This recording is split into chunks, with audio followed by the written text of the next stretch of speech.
Hello everyone, welcome back to the channel. तो चलिए lecture start करते हैं। लास्ट लेक्चर में हमने कार्योकाइनेसिस का फर्स्ट फेज यानी प्रोफेज डिटेल में पढ़ लिया था।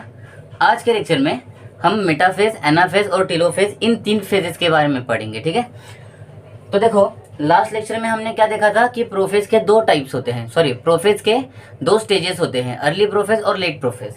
तो लेट प्रोफेज के एंड में हमें ऐसा कुछ प्रोडक्ट मिला था जहाँ पे सेल का न्यूक्लियर मेम्ब्रेन डिसअपीयर हो रहा था, न्यूक्लियोलस डिसअपीयर हो रहा था और ये दोनों सेंट्रियोल्स एक दूसरे से दूर जा रहे थे। दूर जाते हुए ये क्या फॉर्म कर रहे थे? एस्टर फॉर्म कर रहे थे। ठीक है, यहाँ तक हमने पढ़ लिया था। तो चलो आज इसके आगे क्या होता है ये पढ़ लेते हैं। सेल सबसे पहले अपने आप को प्रिपेयर करता है मेटाफेज में जाने के लिए। प्रिपरेशन क्या करता है? ये दोनों सेंट्रियोल जो एक दूसरे से दूर माइग्रेट कर रहे थे, फाइनली क्या करते हैं? एक दूसरे के आमने सामने आ जाते हैं, यानी क्या? ये दोनों पोलर पोजीशंस ऑक्यूपाई कर लेते हैं। तो अब ये सेंट्रियोल्स बन जाते हैं पोल्स। ठीक है, अब इन पोल्स को कनेक्ट करने वाले ये जो फाइबर्स हैं, ठीक है, इन फाइबर्स को हम क्या कहते हैं? Interpolar fibres, right. इसके अलावा ये न्यूक्लियर मेम्ब्रेन देखो डिसअपीयर होना शुरू हो गया था। ठीक है, मेटाफेज में एंटर करने से पहले पहले न्यूक्लियर मेम्ब्रेन पूरी तरह से डिसअपीयर हो जाता है, न्यूक्लियोलस भी पूरी तरह से डिसअपीयर हो जाता है। इसके अलावा जो सेल ऑर्गेनल्स होते हैं जैसे कि माइटोकॉन्ड्रिया, एंडोप्लाज्मिक रेटिकुलम वगैरह वगैरह, उन सब के मेम्ब्रेन्स भी क्या हो जाते हैं? डिसअपीयर हो जाते हैं। ठीक है, तो यहाँ पे मैं मेंशन कर देता हूँ यहाँ पे क्या क्या हो रहा है।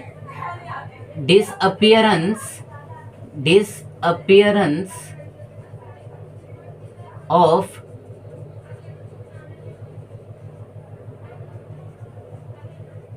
न्यूक्लियर मेम्ब्रेन, फिर डिसअपीयरेंस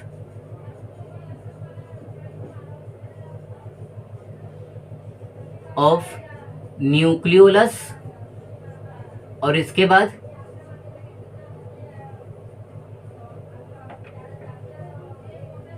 डिसअपीयरेंस ऑफ व्हाट?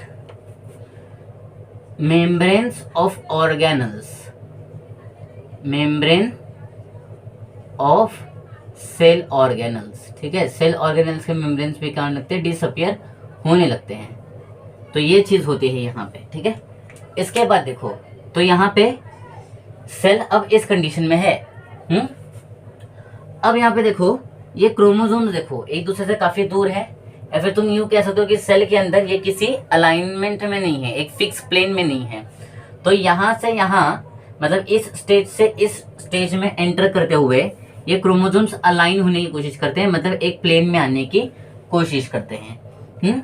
ये प्रिपरेशन है, ये प्रिपरेशन है सेल का मेटाफेज में एंटर करने से पहले वाला। अब सेल क्या करता है? अब सेल मेटाफेज में एंटर करता है। अब सेल के साथ क्या क्या होगा देखो, ये जो फाइबर्स हैं जो एक सेंट्रियोल को दूसरे सेंट्रियोल से कनेक्ट कर रहे थे, ये अब एक स्पिंडल शेप बना लेते हैं, राइट। इसके अलावा इस सेंट्रियोल से यहाँ पेरीफेरी में सेल मेम्ब्रेन से कनेक्ट करने वाले कुछ माइक्रोट्यूब्यूल के फाइबर्स निकलते हैं जिसको हम कहते हैं एस्ट्रल रेज। ठीक है, देखो क्या बोला मैंने कि ये जो फाइबर्स हैं ये स्पिंडल शेप में कन्वर्ट हो गए, फिर सेंट्रियोल से सेल मेम्ब्रेन को कनेक्ट करने वाले कुछ फाइबर्स निकले जिनको हमने एस्ट्रल रेज बोला। ठीक है, ये सेल मेम्ब्रेन है, ये सेल मेम्ब्रेन है। अब नेक्स्ट स्ट्रक्चर क्या है? यहाँ पे जो क्रोमोसोम्स अलाइन होने की कोशिश कर रहे थे, एक प्लेन में आ रहे थे, अलाइन हो रहे थे, वो क्रोमोसोम्स फाइनली क्या हो चुके हैं? एक प्लेन में अलाइन हो चुके हैं, परफेक्टली अलाइन हो चुके हैं एक प्लेन में। अब यहाँ पे ध्यान से देखो, यहाँ पे क्या हो रहा है? ये जो क्रोमोसोम है, इस क्रोमोसोम के बीच में एक पॉइंट है जिसको हमने क्या नाम दिया था? सेंट्रोमियर नाम दिया था। इस सेंट्रोमियर के ऊपर और नीचे ब्लैक कलर का कुछ पोर्शन दिख रहा है, ये ब्लैक कलर का पोर्शन है एक प्रोटीनेशियस डिस्क, और इस डिस्क को हम क्या नाम देते हैं? इस डिस्क को हम नाम देते हैं काइनेटोकोर। काइनेटोकोर, ये भी सेम है, kinetochore.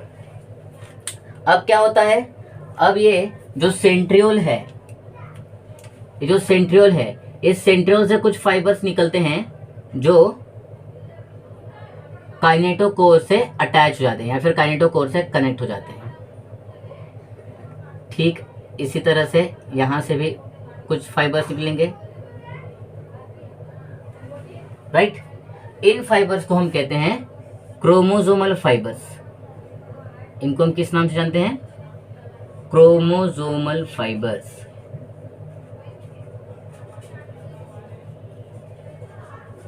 Chromosomal fibres. Chromosomal fibres बन चुके हैं। अब सेल पूरी तरह से तैयार है, सेल पूरी तरह से तैयार है अपने जेनेटिक मटेरियल्स को 50-50% पार्ट्स में डिस्ट्रीब्यूट करने के लिए या फिर स्प्लिट करने के लिए, ठीक है। तो अब इस वक्त सेल के अंदर जो भी मशीनरी फॉर्म हुई है, उस मशीनरी में क्या क्या आया हुआ है?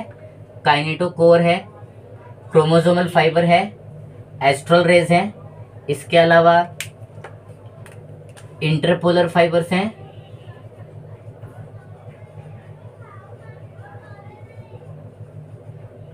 इंटरपोलर फाइबर्स हैं, एस्ट्रल रेज हैं। इन सब स्ट्रक्चर्स को एक साथ मिलकर हम क्या कहते हैं? माइटोटिक एपरेटस कहते हैं। Mitotic apparatus. तो मैं यहाँ पे लिखता हूं फॉर्मेशन ऑफ माइटोटिक एपरेटस। अब देखो, तुम्हें यहाँ पे इस सेल में दोनों तरफ क्या दिख रहे हैं? सेंट्रियोल्स दिख रहे हैं। Presence of centriole is a feature of animal cell. मतलब सेल के अंदर सेंट्रियोल्स प्रेजेंट दिख रहे हैं, इसका मतलब यह प्रोसेस किस में हो रहा है? एनिमल सेल में हो रहा है। लेकिन फिर प्लांट सेल में यह स्पिंडल फाइबर फॉर्मेशन कैसे होता है? तो प्लांट सेल में जो न्यूक्लियर मेम्ब्रेन होता है, nuclear membrane, in nuclear membrane के पास में माइक्रोट्यूब्यूल्स का एक ग्रुप होता है, माइक्रोट्यूब्यूल्स का एक सेट होता है, ठीक है। उसी सेट से इरेडिकेट होके, मतलब उसी सेट से माइक्रोट्यूब्यूल्स क्या होते हैं? थ्रेड के फॉर्म में या फिर फाइबर्स के फॉर्म में निकलते हैं और स्पिंडल फाइबर्स फॉर्म करते हैं, ठीक है। तो ये था मेटाफेज, ठीक है। मेटाफेज यहाँ तक कंप्लीट हो जाता है। जैसे ही सेल इस स्टेज में पहुंच जाता है, सेल अगले स्टेज में एंटर करता है, जिसे हम कहते हैं एनाफेज। तो पहले इतना नोट डाउन कर लो।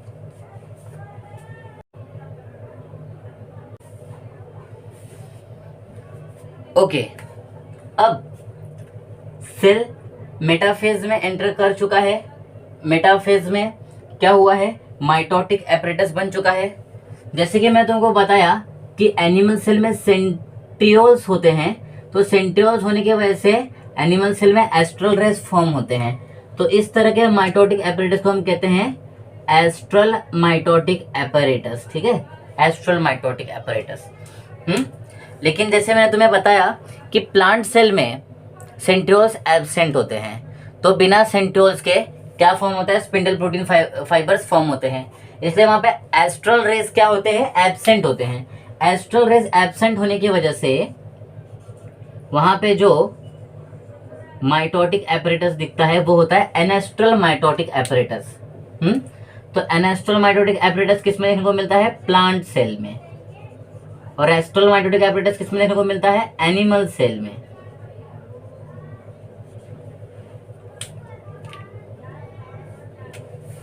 ये पहले समझ लो।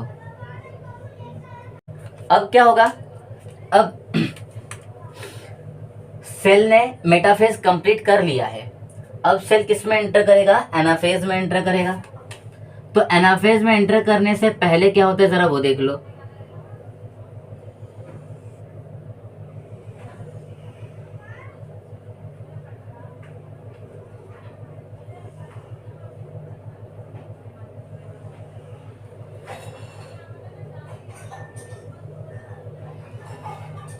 सेल का ये क्या है? ये सेंट्रल प्लेन है या फिर इक्वेटोरियल प्लेन है।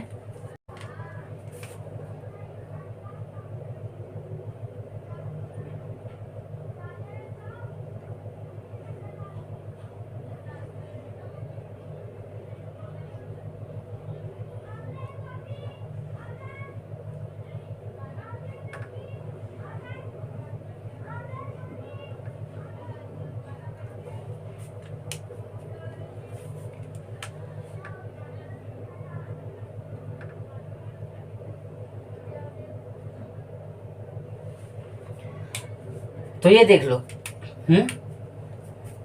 अब यहाँ पे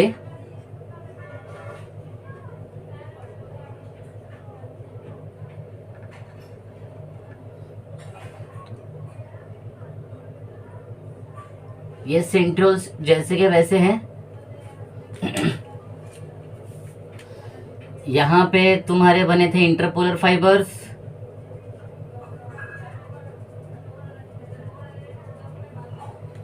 और यहाँ पे बने थे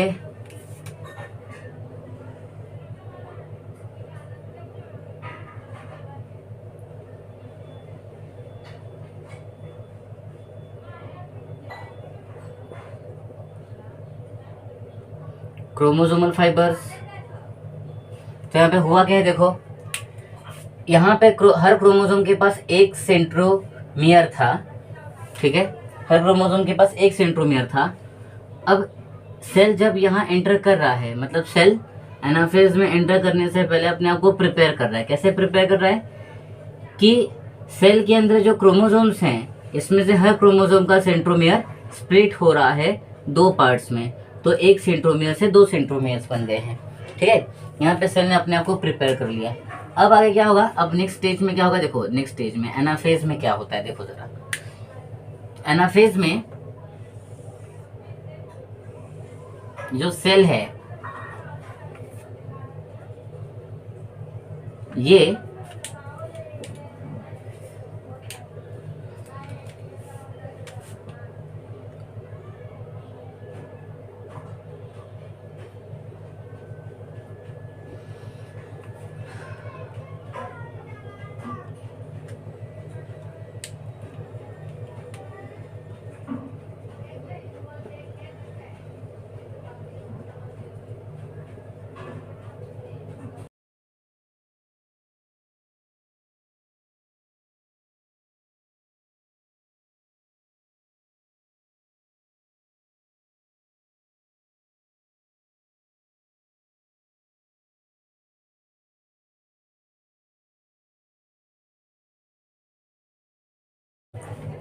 ठीक है।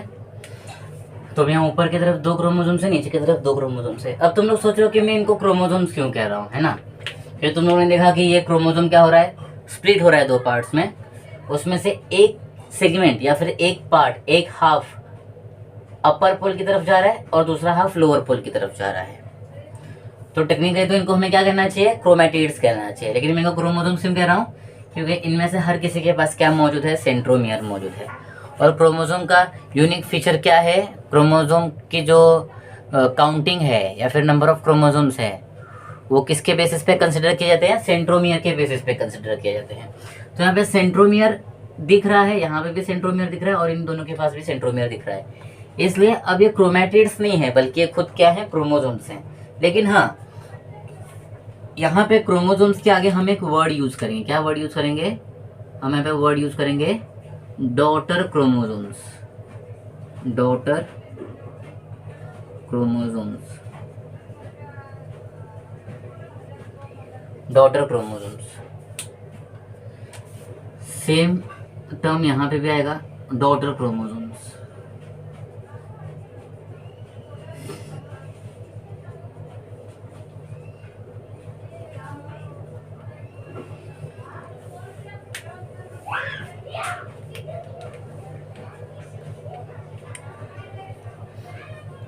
ठीक है। अब देखो यहाँ पे नेक्स्ट क्या है, यहाँ पे सेल ने एनाफेज कंप्लीट कर लिया है। अब देखो यहाँ पे क्या होता है, एनाफेज में ये दोनों क्रोमोसोम्स एक दूसरे से दूर जा रहे हैं, लेकिन सेल क्या है, एक माइक्रोस्कोपिक स्ट्रक्चर है, और पॉसिबिलिटी है, पॉसिबिलिटी क्या है, पॉसिबिलिटी ये है कि ये दोनों क्या हो जाएं, फिर से मर्ज हो जाएं। तो इसको अवॉइड करने के लिए इनके बीच में क्या फॉर्म होता है, एक रिजिड फाइबर फॉर्म होता है। इस रिजिड फाइबर को हम क्या कहते हैं, इसको हम कहते हैं इंटर क्रोमोसोमल फाइबर्स। इनको हम क्या कहते हैं, इंटर क्रोमोसोमल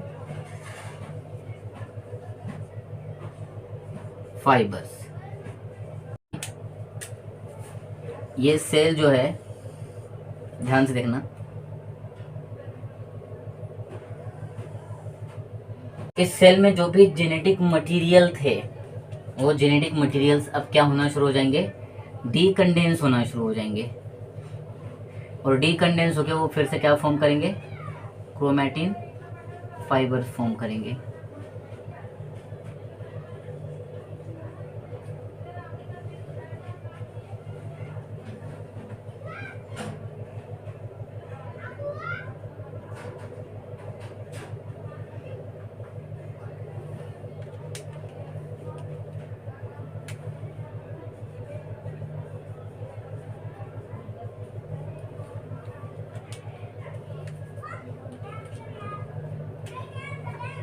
सिमिलरली यहाँ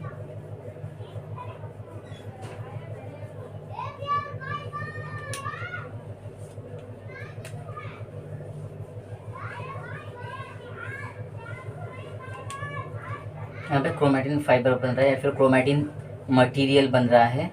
और इसके बाद इसमें से हर एक स्ट्रक्चर के पास अपना अपना क्या हो जाता है, न्यूक्लियर मेम्ब्रेन फॉर्म हो जाता है। हर स्ट्रक्चर के पास अपना अपना न्यूक्लियर मेम्ब्रेन फॉर्म हो जाता है।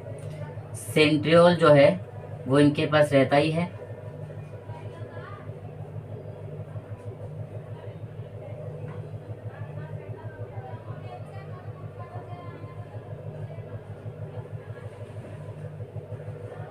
सेंट्रियोल इनके पास रहता है।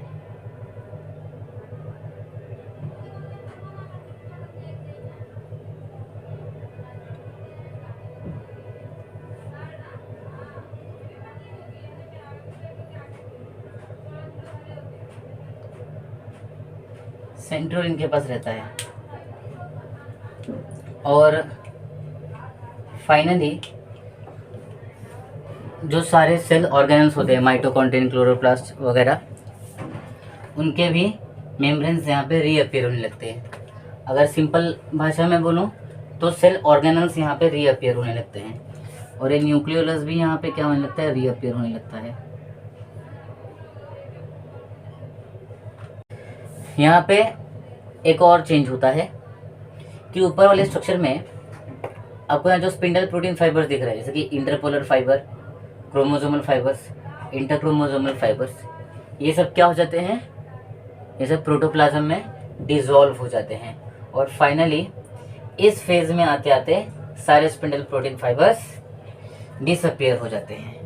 ये जो फेज है जिसमें सेल ने एंटर किया हुआ है, इस फेज को हम कहते हैं टीलोफेज। इसको हम कहते हैं टीलोफेज, ठीक है।